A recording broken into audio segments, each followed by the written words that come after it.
Yes, it's been an interesting period in the Premier League, in the Champions League. We had the FA Cup. Unfortunately, some guys are not in the FA Cup. Talking about United, and then in the Premier League, in the Champions League as well. Anyways, it is what it is. The race continues. And on this edition of The Life, brought to you by Arsenal fans globally on the offside, it is Danny, the man that knows how to be very emphatic when he makes his comment about his team and other teams. Anyways, Danny, you're welcome to this edition of this live stream. Thank you good? very much. You're looking dapper, man. No, man, I'm good. I'm good. I'm good. I'm just waiting for you to just start things so that I know, right?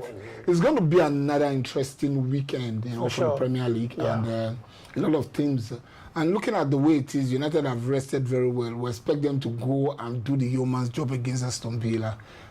Because these other club sides, they played week in, week out, played the FA Cup, played the Champions League, and I'm sure they would have been worn out, and you guys had a really stable time in resting. How do you think that you guys can go and navigate victory against Aston Villa?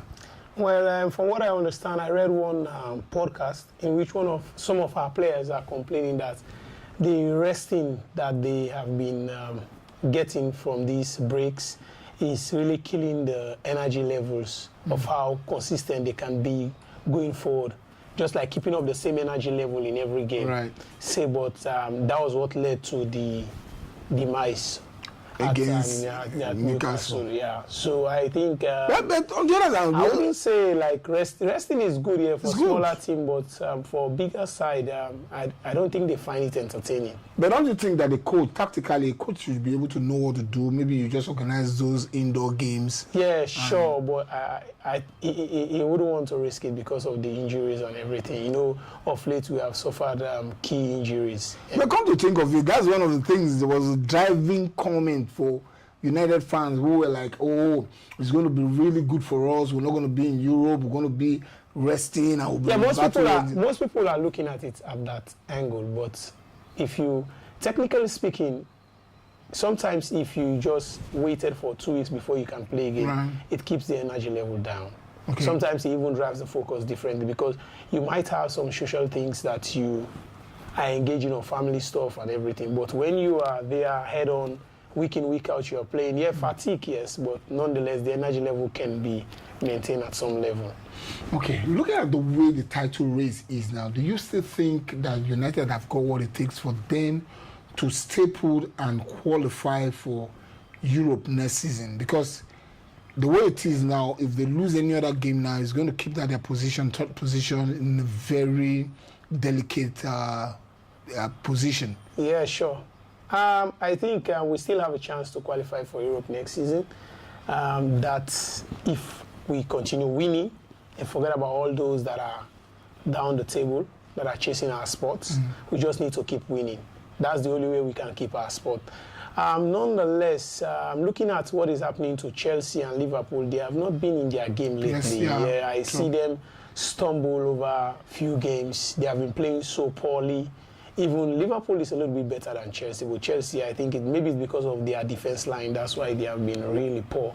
Because looking at how they lose that game to Paris Saint-Germain and coming into the Premier League, those comical I errors think by the that will actually affect their psychological state coming into the Premier League because they don't have that much of a confidence in their goalkeeper and even with the back line also. So I think we have a chance. We have a chance if we keep winning. Okay. You can hear it, fans globally.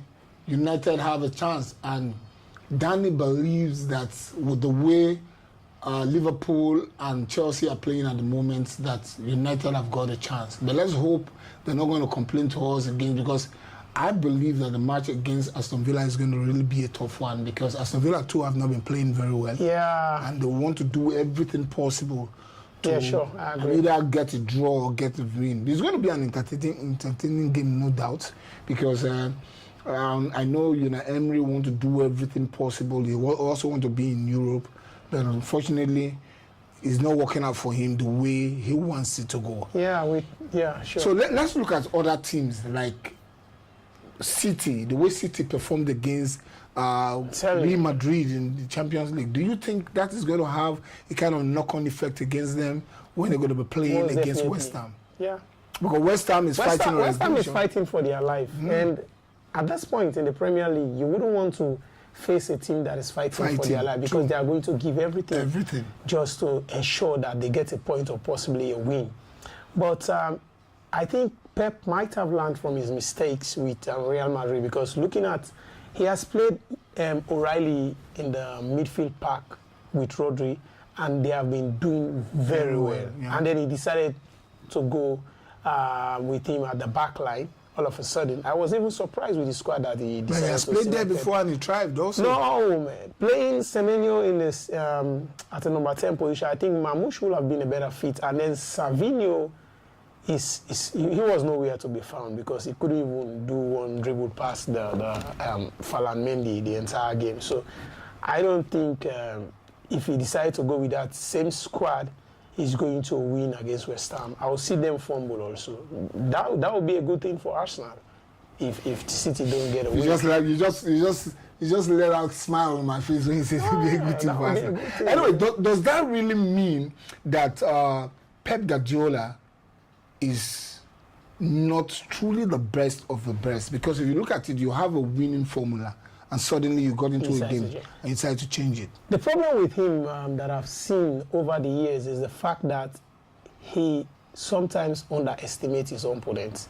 He treats them like smaller teams. Maybe because of the fact that Madrid had key injuries he thought like, I can just walk past through them. Everybody was hoping for a victory for City. Even me sitting here, I thought City were going to trash Real Madrid. I was even surprised because I didn't watch the game. I was working at that time. So when I heard first half it was 3-0, I was like, wow, how did that happen? 35 minutes. Yeah. The game was done and dusted. And they couldn't even do anything.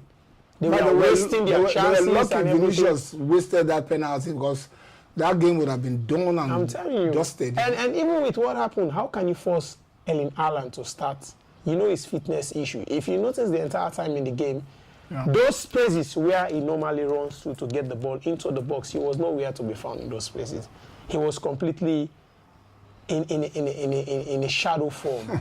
Yeah, he couldn't even get those balls into the box. He had a lot of balls from Jeremy Doku coming into the box.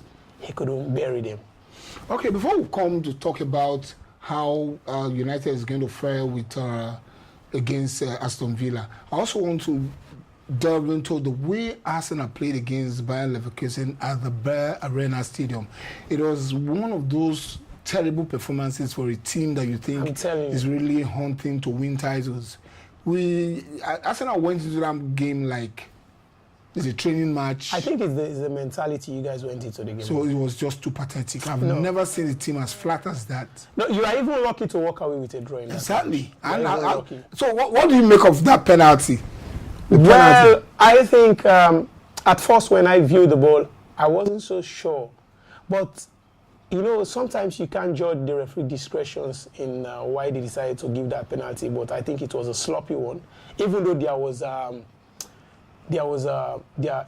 leg of this guy, his name, I don't know his name. Tillman. Tillman on Madueke's boot was there, but it wasn't enough to give that penalty. I think you guys were even lucky to walk away with it. It was a controversial one. It was a very controversial one. While we were in the live, I said they're going to turn it over, that it's not going to be a penalty. But somehow, that's one of the things, if you need to win a title, you need a bit of luck too. Yeah, luck is part of football. Anyways, let's come into the nitty-gritty of this. Looking at the way United is going to be playing against Aston Villa. What do you expect from United against Aston Villa?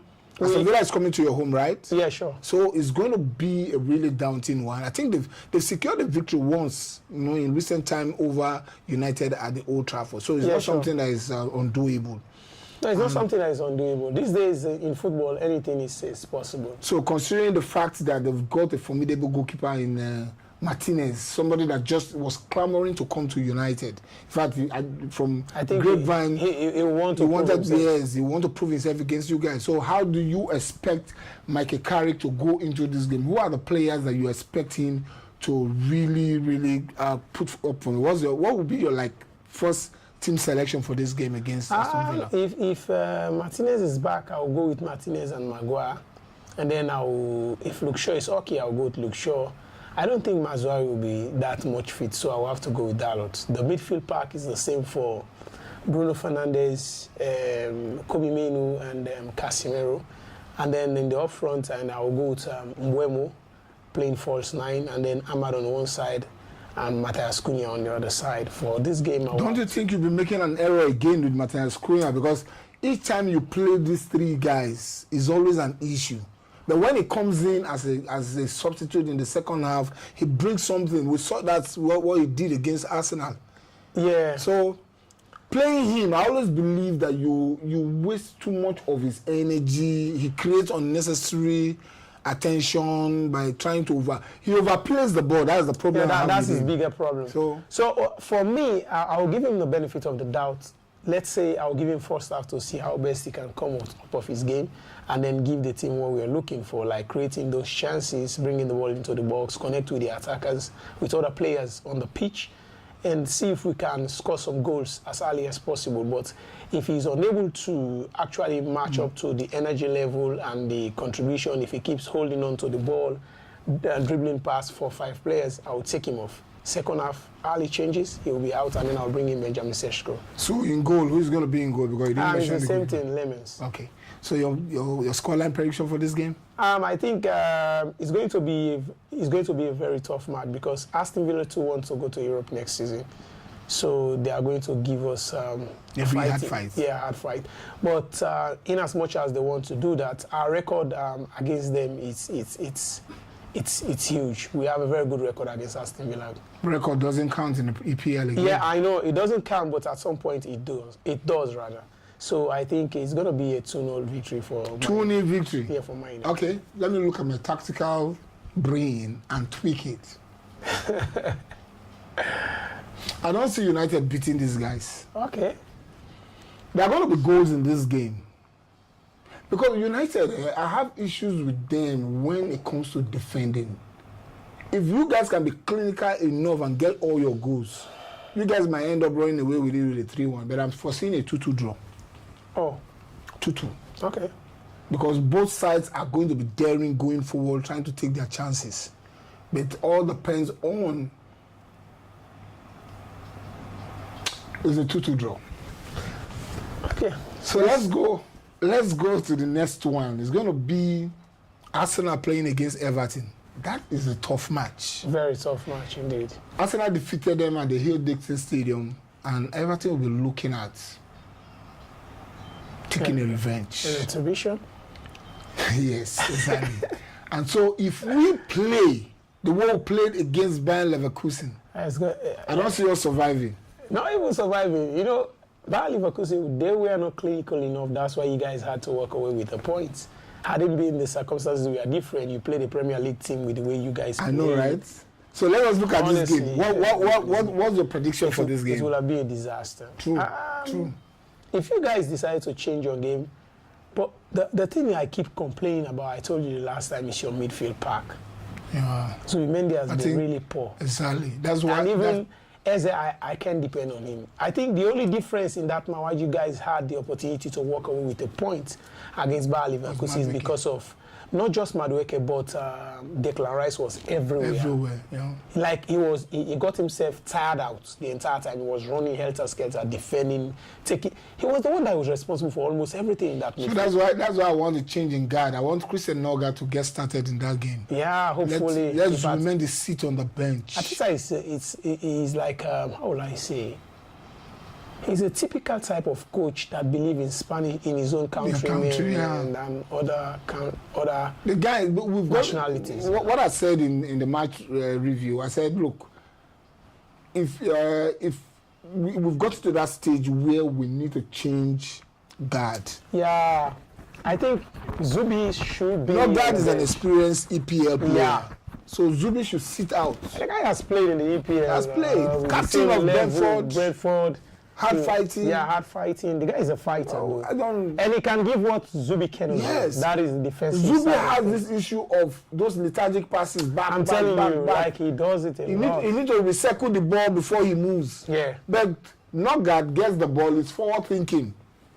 Eze doesn't have that capacity and to do high interception pressing. tackle-wise, I think Good, yeah. Nogard is far more better than Zubimendi. Yeah.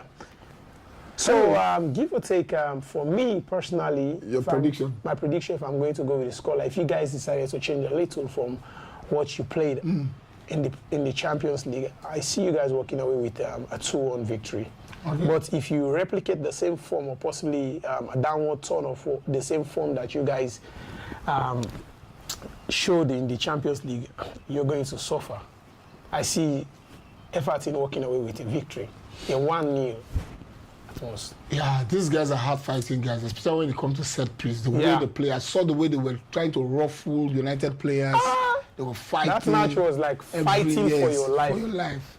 But I believe that this is a game. For my own, let me look at my brain again, pick my brain. I think it's going to be a 3-1 victory for us. If we do what I want Arteta to do by bringing in Christian Nogard into that game and starting Eze, not Bukayo Saka, because Bukayo Saka also went on a wall against Bayern Leverkusen. Yeah, he was totally off.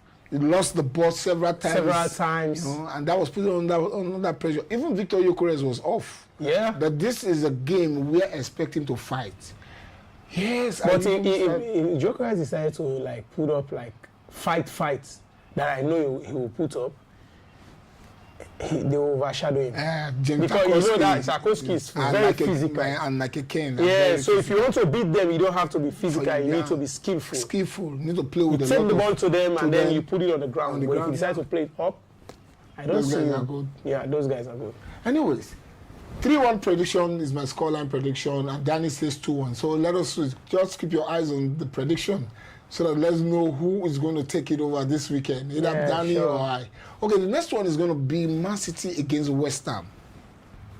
I said it's going to be a team fighting for their life. They need to be in the Premier League, and this is a team that is chasing for the title. Man City really needs to win.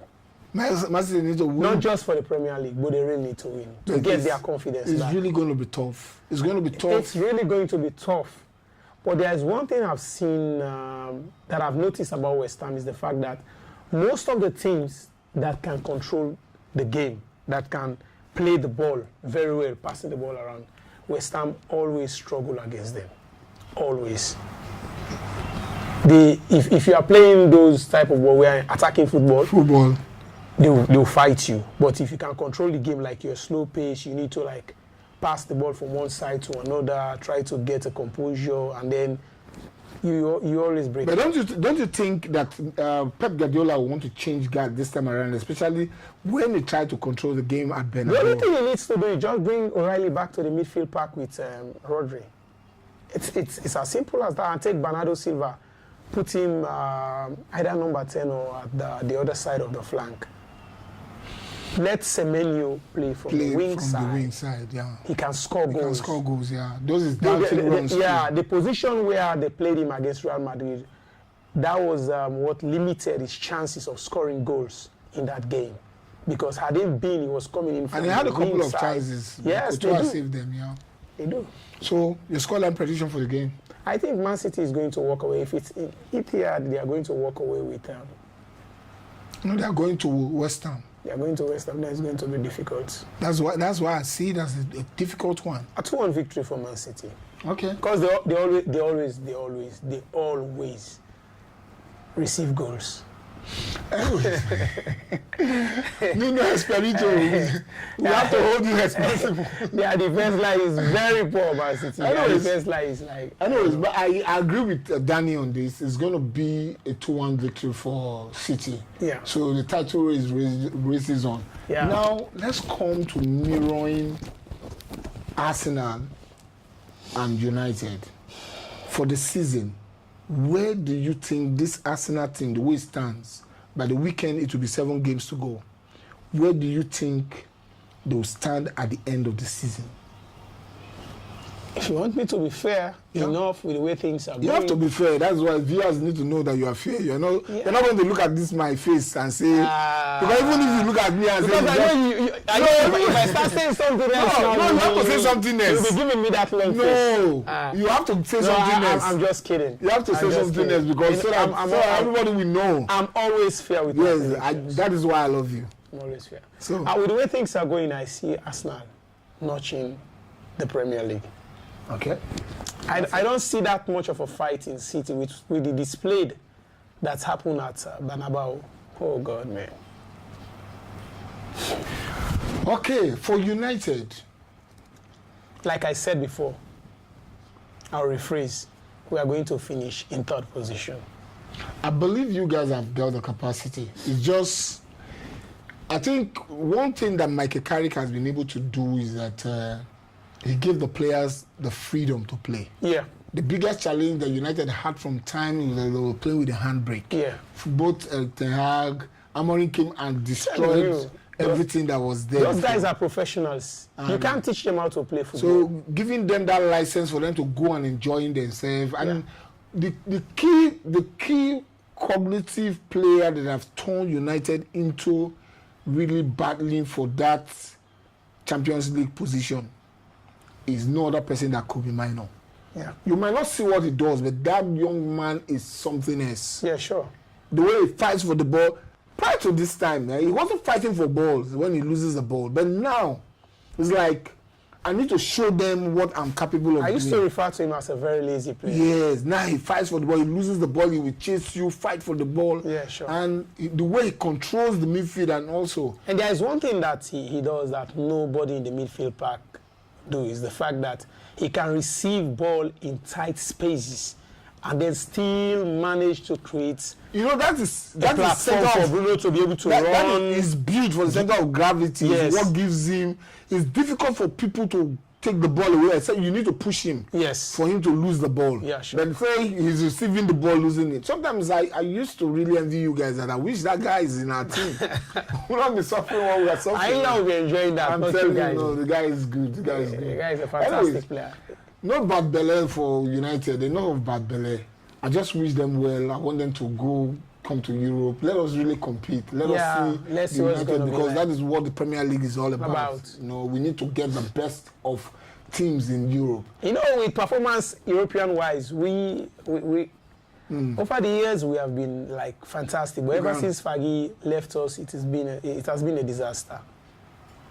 Anyways, yeah. But I think if Carrick got things right at these early stages, and then he prepared the team very well, coming in 2026 and 2027 football season, United is going to be a force to reckon with. That brings me to the $1 million question. Do you think Carrick is the man to take United to the promised land? Okay. Because, in time past, we've seen Solskjaer, he came and did a formidable job. The moment they gave him the job, things started falling apart. Yeah, but there is a little bit difference with Carrick and Ole Gunnar Solskjaer. The difference is this. With Solskjaer, it was more of like attacking football. Sometimes we don't even play well, but we score a lot of goals. But the problem is, immediately our defense line is under serious pressure, it's always fumble. But with Carrick, you'll notice like we play the ball, like everybody is responsible. They are playing very well. They are passing the ball very well. You see the way how the ball is being controlled. We dictate the pace of the game. Sometimes, yes, we lose focus and then the opposing team score a goal or something. But have not seen that type of pattern so consistently with the team. But we have been very consistent when it comes to playing the ball. Yeah, taking possession, taking responsibilities. Everybody is hardworking. And then even with the defense line, he can pass very well. You know, it's very hard during social days for something like that to happen. Even though we were winning, but our defense line wasn't that playing so well, because with Lindelof and Maguire back then, it was a horror. Once they have like an attacker that is very good, that can press them hard, you score anytime. Yeah, so you believe that Carrick can do the job? Well, I wouldn't want the situation where you guys are going to be having. Let me just explain to you something that I believe for me it will be the most ideal outcome if they decided to do things to Carrick. Now, if we're looking for someone who is going to come in immediately and then start winning trophy without solving the problem in the dressing room with the player, the management, and everything, then Carrick is not the one. So who is the person that you have? The board are looking at Julian Nagelsmann as a high-profile coach coming in, trying to win Premier League and everything. Because Julian Nagelsmann. Yes, they say they have that authority as a tactician. He's a very good coach. He was in Bayern Munich. He didn't do much. No, he did very well. He did very well. They had a disagreement because of what his wife posted. Yeah, there was. They said there is a leak of information or something, so they asked him to leave. Yeah, Carl Rummenigge. I also heard you guys are interested in Luis Enrique too. Yeah, Enrique is very good, but you need to give him a lot of money to actually. But you guys have got money to spend. It's not about. It's not about we have the money to spend. It's about the fact that FFP is there. If we decide to give Enrique, then we need to leave certain players. We need to let them go, show them the exit door, so that we can manage that rule very well. So at the end of the day, it won't come to bite us. But Carrick, on the other hand, I think if we want to build a very formidable team in the next 2 or 3 years to come, just like what you guys did with Arteta, I think Carrick is a better fit because he understands the culture of the team. He has been there. He knows what it means like to be a Man United player and be a Man United coach. He played under one of the most iconic coaches in the world. Right. So I think he understands the culture very well than any other coach coming in. Every other coach that is coming in just wants to give the board what they want. That's results. But we really need to change things because I think now United is more of making money than a football club. So we can win, we can get everything, we can win everything in a one go, but we just need to change certain ideas and ideology going forward. Cutting down expenses or doing redundancy to staff and everything, I don't think it changed that much in United because this guy, Jim Ratcliffe, did some, I'm going to cut numbers, I need to reduce the spending. They started from the wrong place. Nothing has changed. Staff, yeah. Nothing has changed. Those backroom staff, it's the same. So I think for me, Carrick is the right man for the job if we are going to give him enough time to actually build the type of team he is looking for. But if we want a result, as hungry as United fans are and the board are looking to get those trophies back into our cabinet, I think I wouldn't bet on Carrick at this point because he's still learning. He's a very young coach. Okay, you've heard it from Danny. Carrick is the man, but at the point, if United is looking for an immediate success in England and in Europe, Carrick is not the man. But for now, to build that longevity and create a formidable winning formula, Carrick is the man. How time flies. Carrick at one point was sacked at Middlesbrough, and today he's flying high with United. Yeah. I said because while at Middlesbrough, you might not have the caliber of personnel that you need. And here at United, they have got a couple of players. Before we round off this edition of Offside brought to you by Arsenal Fans Beat, I want to ask you one question. Do you think that Tottenham can survive the Premier League or going down? I really pity the coaches that are coming into. But they're not giving them chance. They've got. No, I pity the coaches. They're just like you people too. Igor Tuyo once said that the first game that he lose to Arsenal, I say Tottenham has gem of talent, but players with a very bad attitude. And I think Antonio Conte has said the same thing. He said, how can you be paying someone money and then they are not doing their duty as a player? I think Tottenham has like certain set of player that has this bad attitude.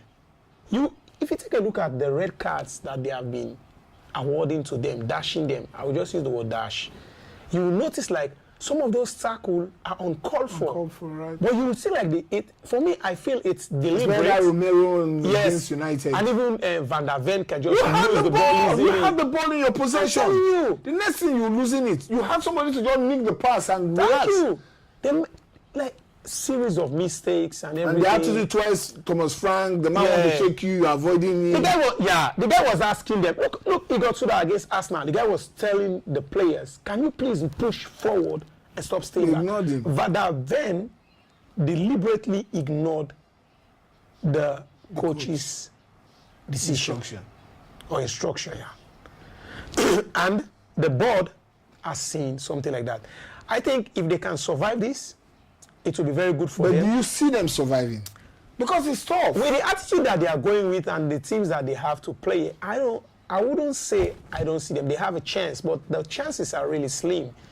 So if they are going to survive this at some point, which maybe it might happen, maybe it might not happen, it will be good for them because they can go back to the drawing board and try to find out They what need actually happened. a wholesale of players. They should do what Mourinho said he failed to do at Man United, surgical repression. Like, those players you think that they are not willing, they don't want to put on the badge and everything. Just let them go. Let them go, man. Let them go. Even for the lowest price, just let them go. You need to bear that loss, but you need to let them go.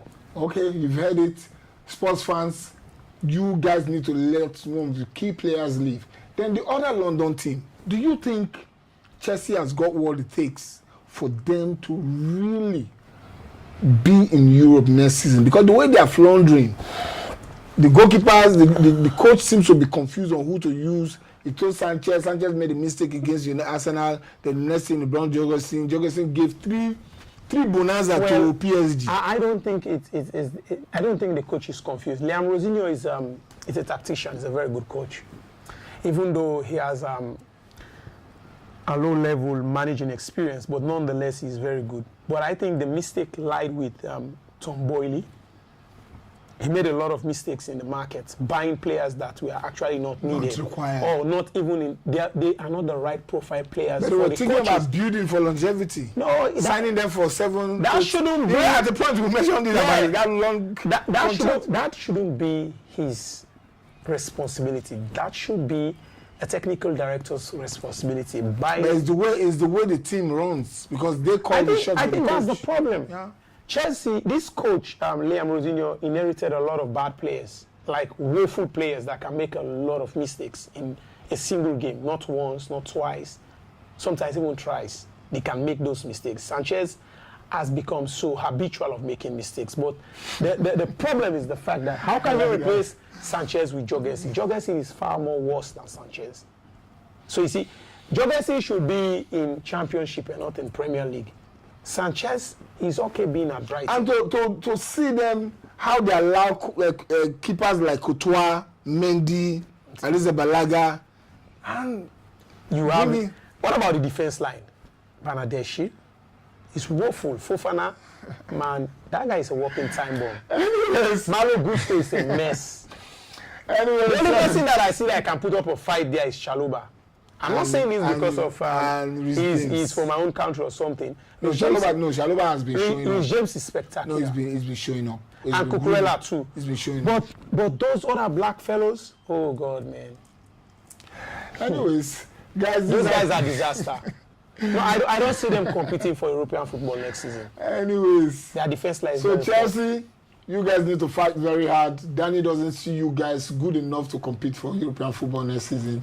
For Spurs, you guys need to do a wholesale if you survive this season. Sure. It's going to be a tough one. For Arsenal, they just need to improve and do better for them to win.